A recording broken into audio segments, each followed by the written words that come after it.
राजकारण म्हणजे एक बुद्धिबळाचा पट. कोणत्या वेळी कोणती प्यादी चालवायची, डाव कसा पलटवायचा, एखाद्याला त्याच्याच घरात कसं घेरायचं आणि वेळ आली की छोट्या प्याद्यांना घेऊन मोठ्या प्याद्यांना कसं नामोहरम करायचं, हे सगळं सध्या महाराष्ट्राच्या राजकीय पटलावर सुरू आहे. नमस्कार, मी आहे ऐश्वर्या आणि तुम्ही पाहत आहात वाय मराठी. सध्या राजकीय पटलावर मनोज जरांगे पाटील आणि छगन भुजबळ या दोन्ही नावाची चर्चा जोरात आहे. छगन भुजबळांची राजकीय कारकिर्दी घडली ती बाळासाहेब ठाकरे यांच्या नेतृत्वाखाली, पण मंडळ आयोगाच्या निमित्ताने त्यांनी बाळासाहेबांच्या विरोधात जाऊन शिवसेनेला सोडचिठ्ठी दिली.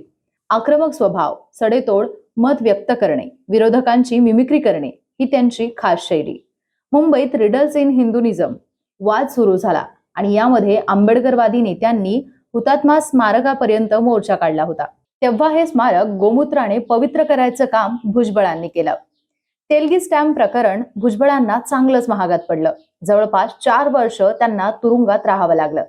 यावेळी भुजबळ पर्व संपले हे निश्चित झालं होतं. तुरुंगातील अतिशय वाईट अवस्थेतील त्यांचा फोटो पाहून तर हा माणूस पुन्हा राजकारणात येणार नाही असं सर्वांनी बोललं देखील होतं. परंतु तुरुंगवारीनंतर त्यांच्यात कमालीचा बदल झाला. सत्तेत असणारी भाजप त्यांच्या विरुद्ध कधीही विरोधी भूमिका घेऊ शकते याची जाणीव त्यांना आहे. त्यांनी थेट कुणावरही टीका करणे टाळलं. राजकीय विरोधकांना विविध विषयांची सळोकी पोळो करून सोडणारे भुजबळ प्रचंड शांत होते. अजितदादांचा बंड झाला आणि भुजबळांची आक्रमकता समोर आली. राष्ट्रवादीमधून विभक्त का झालो हे जनतेसमोर मांडताना आक्रमकपणे त्यांनी शरद पवारांवर टीका केली. मराठा आरक्षण चिघळताच ते ओबीसी आरक्षण घेऊन मैदानात उतरले. मराठा आरक्षण विद्यमान सरकारला जड जात आहे. यात जरांगे पाटलांनी उपमुख्यमंत्री फडणवीस आणि भाजपवर अप्रत्यक्षपणे टीका केली. सोशल मीडियावरही जरांगेंना तुफान पाठिंबा मिळाला. भुजबळांनी थेट ओबीसी मेळावा घेऊन जरांगे पाटलांवर निशाणा साधला. याशिवाय त्यांनी सोबतीला ओबीसी नेत्यांची फौज उभारण्याचा प्रयत्न केला. पण भाजप वगळता त्यांना कोणत्याही नेत्यांनी साथ दिली नाही. सुरुवातीच्या काळात भुजबळांच्या सुरात सूर मिसळणारे काँग्रेसचे ओबीसी नेते विजय वडेट्टीवार यांनी तर भुजबळांच्या ओबीसी यात्रेला पाठिंबा नसल्याचे स्पष्ट केले. मग भुजबळ नेमकं या आंदोलनात का उतरले असतील आणि त्यांना पाठिंबा कोण देत असेल, या प्रश्नांची उत्तरं शोधण्यासाठी मागे वळून इतिहासाच्या पानांचा अभ्यास करावा लागेल. भुजबळांमागे अजूनही चौकशीचा फेरा सुरू आहे. कोर्टानं जरी मुक्त केलं असलं तरी विद्यमान सरकार आणि त्यांची यंत्रणा कधीही कोंडीत पकडू शकते याची पूर्ण जाणीव भुजबळांना आहे. भुजबळ जरी अजित पवार गटाचे नेते असले तरी अजित पवार कधीही त्यांना यासाठी पाठबळ देणार नाहीत, कारण यामुळे त्यांची राजकीय गणितं बिघडू शकतात. मुख्यमंत्री एकनाथ शिंदे यांनी मराठा आरक्षणाविषयी भूमिका घेताना खूप जपून पाऊल टाकले आहे. जरांगे पाटलाचे उपोषण सोडवण्यासाठी 2दा ते अंतरवलीमध्ये पोहोचले होते. शिवाय त्यांना फडणवीस आणि पवार या उपमुख्यमंत्र्यांची मर्जी सांभाळून कारभार सांभाळावा लागतोय. मग एक मराठा मुख्यमंत्री म्हणून त्यांना भुजबळांना पाठीशी घालण्यात कोणताही फायदा नाही. शरद पवार हे मुरब्बी राजकारणी आहेत.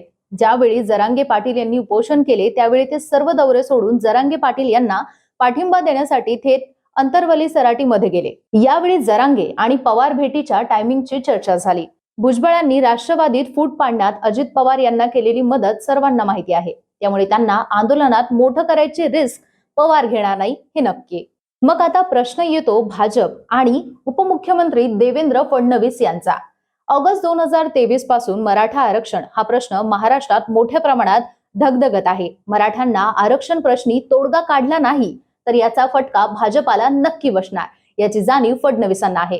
मनोज जरांगे उपोषणाचे अस्त्र काढून सरकारला पुन्हा पुन्हा धारेवर धरत आहे.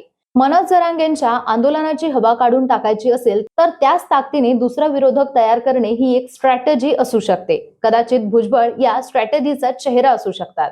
चौकशीच्या फेऱ्यात असणारे भुजबळ सध्या ऐकतील तर फक्त सत्ताधाऱ्यांचं, आणि सत्तेच्या चाव्या सध्या भारतीय जनता पक्षाकडे आहे.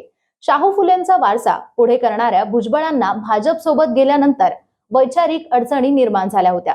ब्राह्मणावरील वक्तव्य, सरस्वती पूजेवर केलेलं वक्तव्य आणि त्यानंतर उठलेलं वादळ आपण पाहिलं आहे. भुजबळ एक जुने जाणते ओबीसी नेते आहेत. त्यांना वाट करून देऊन ओबीसी मतदार आपल्याकडे वळवायचा आणि जरांगे मॉडेल कसं चुकीचं आहे हे मराठी समाजाला पटवून देऊन मराठा मतदार नियंत्रणात ठेवायचा प्रयत्न यातून दिसून येतो.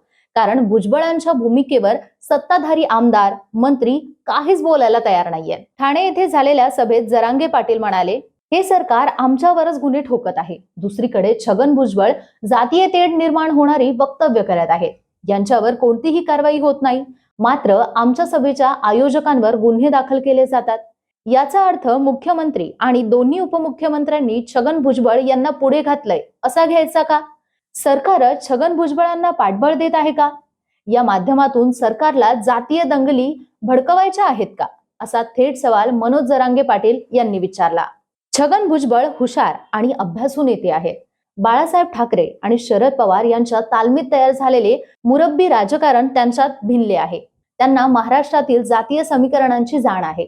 महाराष्ट्रात जातीय तेढ निर्माण होणार नाही याची काळजी ते नक्कीच घेतील. शिंदे, फडणवीस, अजित पवार मातब्बर नेते असतानाही अजून एक नेता का तयार करायचा, हा भाजपाचा मुद्दा असेल तर याचं उत्तर ओबीसी मतदार आणि भुजबळांसारखा फायर ब्रँड नेता. भुजबळांच्या चौकशीचा फेरा आज पण केंद्रीय भाजपाच्या हातात आहे. मग आता ही स्क्रिप्ट कुठवर जाते आणि कुठे इंटरव्हल येतो आणि शेवट कुठे होईल याची उत्तरं येणाऱ्या निवडणुकीनंतर मिळू शकतील. भुजबळांमागे नेमकं बळ कुणाचं हे जाणून घेण्याचा आपण प्रयत्न केला, पण तुम्हाला काय वाटतं, त्यांच्या मागे नेमकं बळ कुणाचं असेल? कमेंट सेक्शन मध्ये नक्की सांगा. त्याचबरोबर राजकीय घडामोडी, ताज्या अपडेट, ट्रेंडिंग बातम्या जाणून घेण्यासाठी, स्पोर्ट्स बद्दल जाणून घेण्यासाठी वाय मराठीला नक्की सबस्क्राईब करा.